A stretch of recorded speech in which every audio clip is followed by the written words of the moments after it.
আসসালামু আলাইকুম, স্বাগত জানাচ্ছি আরটিভি রাতের সংবাদে। আপনাদের সাথে আছি আমি পারভিন মিতু। জাতীয় নির্বাচন ঘিরে ৩ বাহিনীকে সব ধরনের প্রস্তুতি নেওয়ার নির্দেশ প্রধান উপদেষ্টার।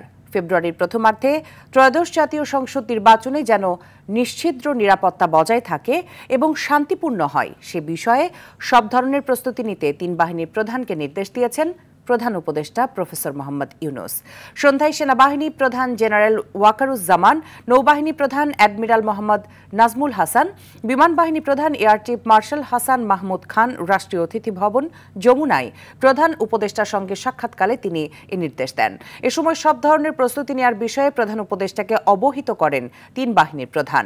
নির্বাচন ঘিরে আইন শৃঙ্খলা রক্ষায় ৯০,০০০ সেনা সদস্য, ২৫০০-এর বেশি নৌবাহিনীর সদস্য এবং কিছু বিমান বাহিনীর সদস্য মোতায়েন থাকবে। প্রতিটি উপজেলায় ১ কোম্পানি সেনা মোতায়েন থাকবে। বৈঠকে আগামী ২১ নভেম্বর সশস্ত্র বাহিনী দিবসের আয়োজনে প্রধান উপদেষ্টাকে আমন্ত্রণ জানান ৩ বাহিনীর প্রধান। ত্রয়োদশ জাতীয় সংসদ নির্বাচন শেষ না হওয়া পর্যন্ত কর্মকর্তাদের বিদেশ ভ্রমণ সীমিত করল নির্বাচন কমিশন। সম্প্রতি প্রধান উপদেষ্টার কার্যালয়ের এক নির্দেশনার পর এমন অফিস আদেশ জারি করেছে কমিশন। ইসির সংস্থাপন শাখা থেকে ইতোমধ্যে আদেশটি সংশ্লিষ্ট সব দপ্তরে পাঠানো হয়েছে। প্রধান উপদেষ্টার দপ্তর থেকে পাঠানো চিঠিতে বলা হয়, বিদেশ ভ্রমণ সংক্রান্ত সব নির্দেশনা কঠোরভাবে প্রতিপালনের পাশাপাশি এখন থেকে আগামী জাতীয় সংসদ নির্বাচন অনুষ্ঠিত হওয়া পর্যন্ত একান্ত দরকার কারণ ছাড়া বিদেশ ভ্রমণ থেকে বিরত থাকতে হবে। এছাড়া ইসি আদেশে এনআইডি মহাপরিচালক সহ সব মাঠ কর্মকর্তাদের বিদেশ সফর সংক্রান্ত সরকারি সিদ্ধান্ত মানতে বলা হয়। এদিকে সুষ্ঠু ও নিরপেক্ষ নির্বাচন অনুষ্ঠানের সব ধরনের প্রস্তুতি নির্বাচন কমিশন নিয়েছে বলে জানিয়েছেন নির্বাচন কমিশনার মোহাম্মদ আনোয়ারুল ইসলাম সরকার। সকালে পটুয়াখালীতে অনুষ্ঠিত এক কর্মশালায় তিনি কথা বলেন। একই সাথে নির্বাচনের সুষ্ঠু পরিবেশ বজায় রাখতে প্রিজাইডিং কর্মকর্তাদের ক্ষমতা বৃদ্ধি করা হয়েছে বলেও জানান তিনি। কর্মশালায় জেলার ৮ উপজেলার নির্বাচন কমিশন কর্মকর্তা ও সরকারি বিভিন্ন দপ্তরের ৬০ কর্মকর্তা অংশগ্রহণ করেন।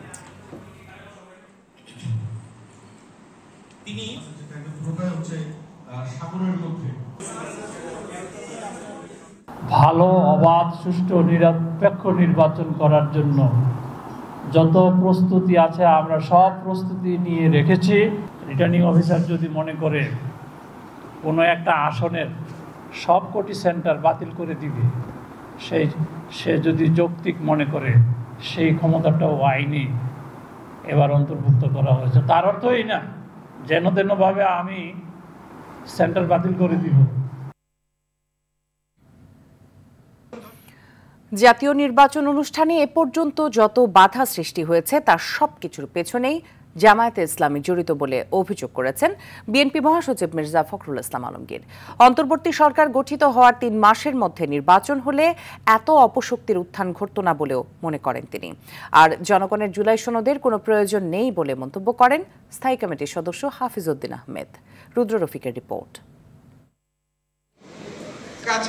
ঐতিহাসিক ৭ই নভেম্বরের চেতনায় জাতীয় প্রেস ক্লাবে মুক্তিযোদ্ধা সমাবেশের আয়োজন করে জাতীয়তাবাদী মুক্তিযোদ্ধা দল। তারা চায় না বিএনপি ক্ষমতায় আসুক। এতে অংশ নেন দেশের বিভিন্ন প্রান্ত থেকে আসা বীর মুক্তিযোদ্ধারা। নানাভাবে মুক্তিযুদ্ধকে হেয় করার চেষ্টা চলছে উল্লেখ করে বিএনপি নেতারা ৭১-এ গণহত্যার দায়ে জামাতের কার্যক্রম নিষিদ্ধের দাবি জানান। গণহত্যা, নির্মম নির্যাতন, নিপীড়ন, ভোটাধিকার হরণ, এই জন্য যদি আওয়ামী লীগের কার্যক্রম নিষিদ্ধ হতে পারে তাহলে ৭১-এর গণহত্যা, ধর্ষণ, নারকীয় হত্যাযজ্ঞের কারণে জামাত ইসলামকে নিষিদ্ধ করতে হবে। বিএনপি স্থায়ী কমিটির সদস্য হাফিজউদ্দিন আহমেদ বলেন, জুলাই সনদের চেয়েও দেশের মানুষের এখন বেশি প্রয়োজন একটি সুষ্ঠু নির্বাচন। জুলাই সনদ দেশের জনগণের প্রয়োজন নাই।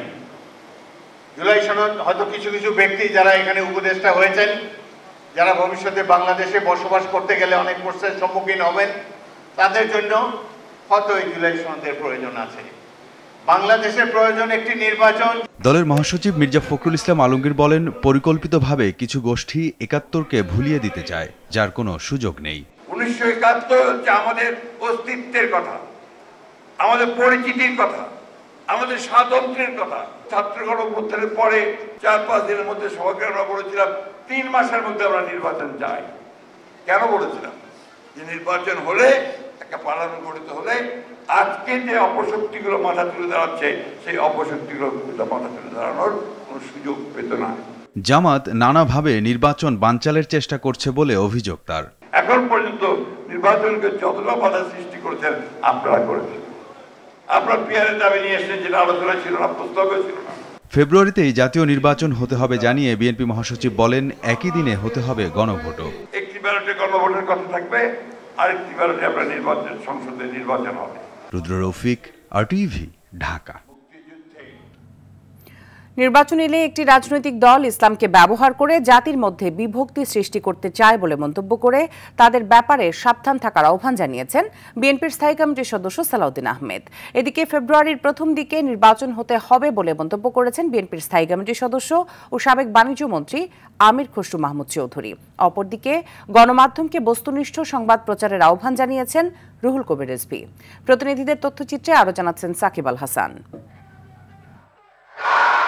বিকেলে নারায়ণগঞ্জ শহরের কেন্দ্রীয় ঈদগাহ মাঠে হেফাজতে ইসলামের উদ্যোগে আজমতে সাহাবা সম্মেলনে যোগ দেন বিএনপির স্থায়ী কমিটির সদস্য সালাউদ্দিন আহমেদ। এ সময় তিনি বলেন, ইসলামকে ব্যবহার করে জাতির মধ্যে বিভক্তি সৃষ্টি করতে চায় একটি দল। ইসলামকে রাজনীতিতে ব্যবহার করার এবং বিভিন্ন তরিকায় ব্যবহার করার রাজনৈতিক ফায়দা হাসিলের জন্য আমরা লক্ষ্য করি। ইদানিং সেটা আরো বেশি লক্ষ্য করি এই জন্যে যে একটি রাজনৈতিক দল তারা নির্বাচনের স্বার্থে, রাজনীতির স্বার্থে ইসলামকে ব্যবহার করে জাতির মধ্যে বিভক্তি নিয়ে আসতে চায়, বিশেষ করে ইসলামের ক্ষতি করতে চায়। এদিকে দুপুরে রাজশাহীতে রাজশাহী বিভাগের ব্যবসায়ীদের এক সম্মেলনে যোগ দিয়ে বিএনপির স্থায়ী কমিটির সদস্য আমির খসরু মাহমুদ চৌধুরী জানান, বিএনপি ক্ষমতায় গেলে পুরনো ধাঁচের অর্থনীতি পরিবর্তন করে গণতান্ত্রিক অর্থনীতি নিশ্চিত করবে। এ সময় ফেব্রুয়ারির প্রথম দিকে নির্বাচন হতে হবে বলেও মন্তব্য করেন তিনি। এইসব করে যারা আগামী নির্বাচনকে বিলম্বিত করতে চাচ্ছে, আপনাদের ব্যবসায়ীদের দায়িত্ব হবে। আপনারা ব্যবসায়ীরা আমাকে প্রতিনিয়ত বলছে, খসরু ভাই আপনারা ফেব্রুয়ারি না পারলে এখন নির্বাচন করে আমাদেরকে একটু মুক্ত করে দেন। আমরা কোনো বিনিয়োগ করতে পারছি না, বিদেশিরা কোনো বিনিয়োগ করছে না, সবকিছু স্থগিত। আমাদের ব্যবসা বাণিজ্যের অবস্থা খুবই খারাপ, দয়া করে নির্বাচন করে আমাদেরকে মুক্ত করে দেন। দুপুরে নয়াপল্টনের দলীয় কার্যালয়ে বিএনপির সিনিয়র যুগ্ম মহাসচিব রুহুল কবির রিজভী বলেন, 15 বছরের অত্যাচার অবিচার থেকে মুক্তির জন্য সংগ্রাম শেষে কিছুটা স্বস্তি ফিরলেও এখনো দেশের মানুষ শঙ্কামুক্ত নয়। পয়েন্ট অফ নো রিটার্ন রাখলে পরে আপনি কখনোই এই দেশের জন্য এবং এই দেশের মানুষের কল্যাণের জন্য সেটা ভালো হবে না। সাকিব আল হাসান, RTV। জুলাই সনদ বাস্তবায়নের সুপারিশ ঘিরে উত্তপ্ত হয়ে উঠেছে রাজনীতির মাঠ। সুপারিশে গণভোটের জন্য জুলাই সনদের যে কপি সংযুক্ত করা হয়েছে সেখানে নেই নোট অব ডিসেন্ট। ফলে বেঁকে বসেছে বিএনপি। কমিশন ও সরকারের বিপক্ষে অনৈক্য সৃষ্টির অভিযোগ তুলেছে দলটি। সরকারের কাছে এভাবে উপস্থাপন করা সঠিক হয়নি বলে মন্তব্য বিশেষজ্ঞদের। খান আলামিনা রিপোর্টে থাকছে বিস্তারিত। জুলাই জাতীয় সনদ বাস্তবায়নের সুপারিশ সরকারের কাছে জমা দেওয়ার পর থেকেই রাজনীতির মাঠে অনৈক্যের সুর বেজে উঠেছে। প্রধান সব রাজনৈতিক দল জুলাই সনদ নিয়ে বিপরীতমুখী অবস্থান নিয়েছে। নতুন করে দেশে একটি রাজনৈতিক সংকট তৈরি করার অপপ্রয়াস। নোট অফ ডিসেন্ট সহ স্বাক্ষরকৃত জুলাই সনদ আর গণভোটের জন্য সুপারিশকৃত নোট অফ ডিসেন্ট ছাড়া জুলাই সনদ নিয়ে ক্ষুব্ধ প্রধান রাজনৈতিক দল বিএনপি। এটিকে তারা প্রতারণা হিসেবে আখ্যায়িত করেছে। ফ্যাসিবাদ বিরোধী লড়াইয়ে অন্যতম অংশী বিএনপিকে আখ্যায়িত করে এই বিশেষজ্ঞ বলেন, নোট অফ ডিসেন্ট সহ গণভোট একটি জটিল প্রক্রিয়া, তবে সরকারের কাছে এভাবে উপস্থাপন ঠিক হয়নি। নোট অফ ডিসেন্ট সহ আপনি কেমনে জনগণকে বোঝাবেন যে এইটাতে কেউ কেউ একমত, কেউ কেউ একমত না? এটা কঠিন বোঝানো। কিন্তু সরকারের কাছে উপস্থাপন করার ক্ষেত্রে তো আপনি নোট অফ ডিসেন্ট দিতেই পারতেন। সরকার যখন গণভোটে দিবে প্যাকেজটা, সেই প্যাকেজে নোট অফ ডিসেন্ট হতে পারে, কিন্তু এমনটা হওয়া যাবে না যে নোট অফ ডিসেন্টের কোনো ইস্যু মানে ঐক্যমত্য আকারে যদি মূল প্রস্তাবে চলে আসে, এটা ঠিক হবে না। তিনি বলেন, জুলাই সনদকে এমনভাবে জনগণের কাছে উপস্থাপন করতে হবে যাতে জনরায় এর পক্ষে যায়। যেভাবে ঐক্যমত্য হয়েছে জুলাই সনদ নিয়ে, সেইভাবে উপস্থাপন না করে যদি কিছু কাটছাট করে যোগ বিয়োগ করে এটাকে গণভোটে দেন, তাহলে আর একটা গোষ্ঠী অসন্তুষ্ট হচ্ছে না? আমরা তো না আসার জন্য জুলাই সনদ করি নাই ভাই। আপনি এমনভাবেই জুলাই সনদ উপস্থাপন করবেন যেভাবে করলে হ্যাঁ আসবে। তবে জাতীয় ঐক্যমত্য কমিশনের বিশেষজ্ঞ প্যানেল সদস্য সুপ্রিম কোর্টের আইনজীবী ডক্টর শরীফ ভূঁইয়া বলেন, নোট অফ ডিসেন্ট সহ গণভোট অর্থবহ হবে না। আপনি যদি নোট অফ ডিসেন্ট সহ এটা গণভোটে নেন, সেই গণভোটের ফলাফল কিন্তু তেমন একটা অর্থবোধক হয় না, কারণ তখন তো আপনার নোট অফ ডিসেন্ট সহই জনগণ এটাকে অ্যাপ্রুভ করছে। কাজেই আপনি জানতে পারছেন না যে যেগুলোতে নোট অফ ডিসেন্ট আছে রাজনৈতিক দলের, সেগুলোর ব্যাপারে জনগণের মতামত। তিনি বলেন, কমিশন যে দ্বিতীয় বিকল্প প্রস্তাব দিয়েছে সেখানে সব রাজনৈতিক দলের চাহিদাকে গুরুত্ব দেওয়া হয়েছে। সবগুলো রাজনৈতিক দলের চাহিদাকে অ্যাড্রেস করা সম্ভব হয়েছে এবং এতে করে সবগুলো দলের মধ্যে দ্বিতীয় প্রস্তাবের ব্যাপারে একটা ঐক্য হওয়ার আমি তো মনে করি ভালো সম্ভাবনা তৈরি হয়েছে।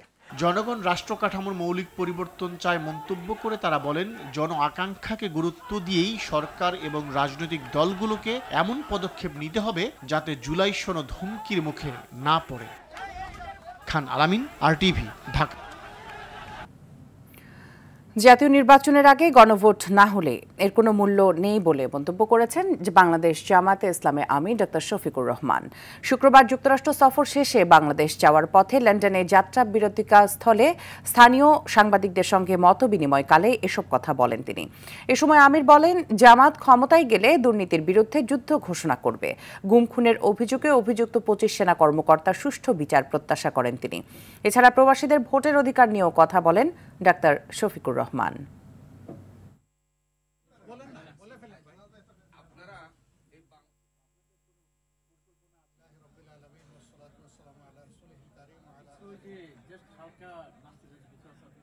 আমাদের জ্ঞান বুদ্ধি অনুযায়ী সর্বোচ্চটা যেটা পারবো সেটাই করবো, যেটা পারবো না সেটা বলবো, এবং মিথ্যা কোনো আশ্বাস আমরা জাতিকে দেব না। আল্লাহ যদি আমাদেরকে সুযোগ দেন, যার যেখানে যে অবদান আছে আমরা কোনো কিছুর উপর অবিচার করবো না ইনশাআল্লাহ। গণভোট ও জাতীয় নির্বাচন একই দিনে হলে গণভোটের কোনো মূল্য থাকবে না বলে মন্তব্য করেছেন জামায়াতে ইসলামের নায়েবে আমির অধ্যাপক মুজিবুর রহমান। বলেন, নির্বাচনের আগে গণভোটের বিরোধিতাকারীরা গণতন্ত্রে বিশ্বাসী নয়। রাজধানীর শাহবাগে ফ্রি মেডিকেল ক্যাম্প উদ্বোধন শেষে গণমাধ্যমকে এই কথা বলেন তিনি। বলেন, পিআর পদ্ধতিতে ভোট হলে নির্বাচনে কালো টাকা ও পেশি শক্তির দৌরাত্ম্য কমে যাবে।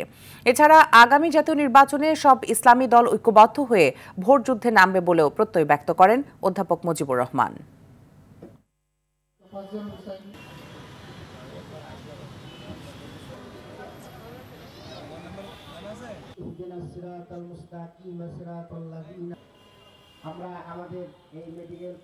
একদল দাবি করছে একই দিনে জাতীয় সংসদ হবে, পিয়ারটা হবে।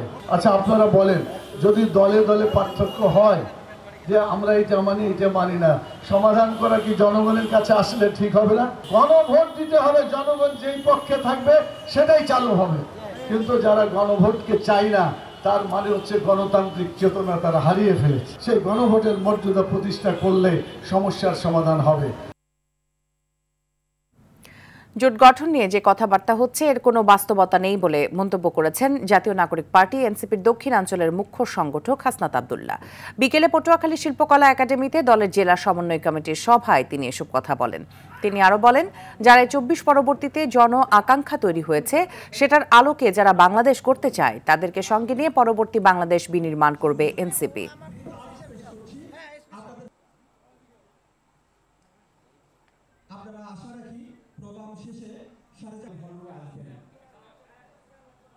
কারা এই 24 পরবর্তীতে যেই জন আকাঙ্ক্ষা তৈরি হয়েছে সেটার আলোকে যারা বাংলাদেশ গড়তে চায় আমরা তাদেরকে সাথে নিয়ে আমরা পরবর্তী বাংলাদেশ বিনির্মাণ করব।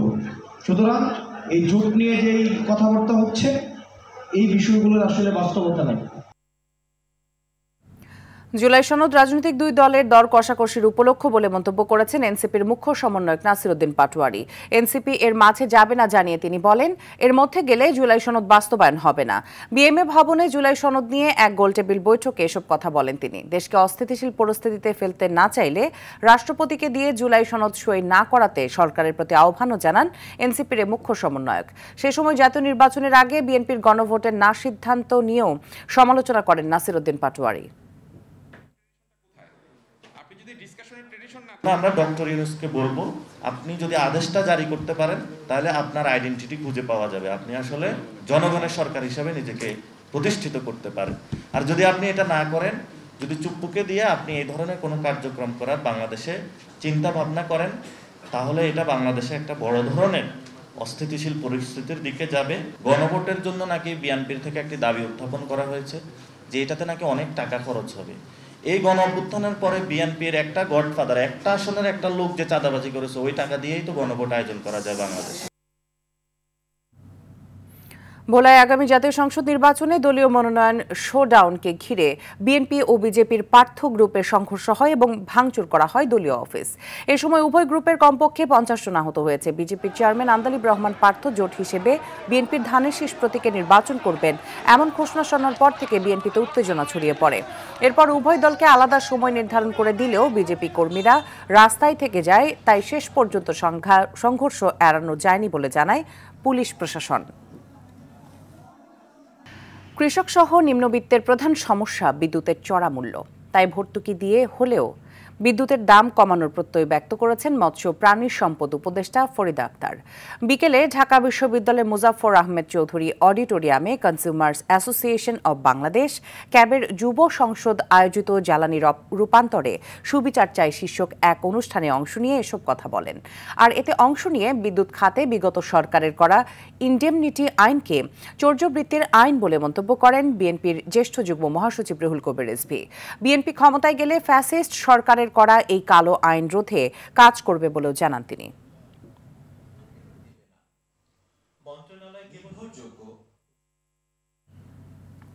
পার্শ্ববর্তী দেশ থেকে নদীপথে বাংলাদেশে ঢুকছে অস্ত্র আর বিভিন্ন সরঞ্জাম। আধিপত্য বিস্তারে দেশি বিদেশি এসব অস্ত্র ব্যবহার করে দেশের বিভিন্ন স্থানে বাড়ছে অপরাধ, ঘটছে খুনের ঘটনা। নরসিংদীর রায়পুরা থেকে 11টি দেশি বিদেশি অস্ত্র ও বিপুল গোলাবারুদ সহ 8 জনকে গ্রেপ্তারের পর সংবাদ সম্মেলনে এসব কথা জানান র্যাব। এদিকে নারায়ণগঞ্জে আলোচিত ত্বকী হত্যা মামলার তদন্ত শেষ হয়েছে বলেও জানায় র্যাব 11-এর অধিনায়ক সাদিয়া কানিসের রিপোর্ট।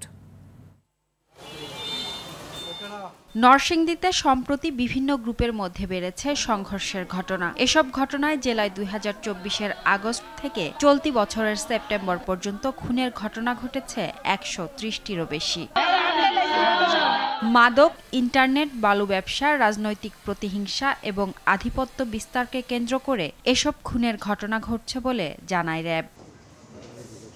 এ অবস্থায় নরসিংদীর রায়পুরা এলাকায় রাতভর অভিযান চালিয়ে শুক্রবার 8 জনকে গ্রেপ্তার করে র্যাব 11-এর সদস্যরা। সকালে কাউরান বাজারে সংবাদ সম্মেলনে জানানো হয়, চরাঞ্চলে অস্ত্র গোলাবারুদ মজুত করে দীর্ঘদিন ধরে বিভিন্ন সন্ত্রাসী কর্মকাণ্ড চালিয়ে আসছে অপরাধীরা। এখানে বিভিন্ন গ্রুপ আছে, বললাম যে এলাকা বেসিস এবং গ্রাম বেসিসে তাদের এই গ্রুপগুলো রয়েছে। বিদেশি যে পিস্তল যেগুলো পেয়েছি সেগুলো পার্শ্ববর্তী দেশ থেকে বর্ডার ক্রসের মাধ্যমে তারা নদীপথের মধ্যে নিয়ে আসে, কারিগর তাদের এলাকায় নিয়ে এসে এখানে বসেও বানায়, এরকম তথ্য আমাদের কাছে আছে। এসব এলাকায় অভিযানে আইন শৃঙ্খলা বাহিনী ও সন্ত্রাসীদের হামলার শিকার হচ্ছে।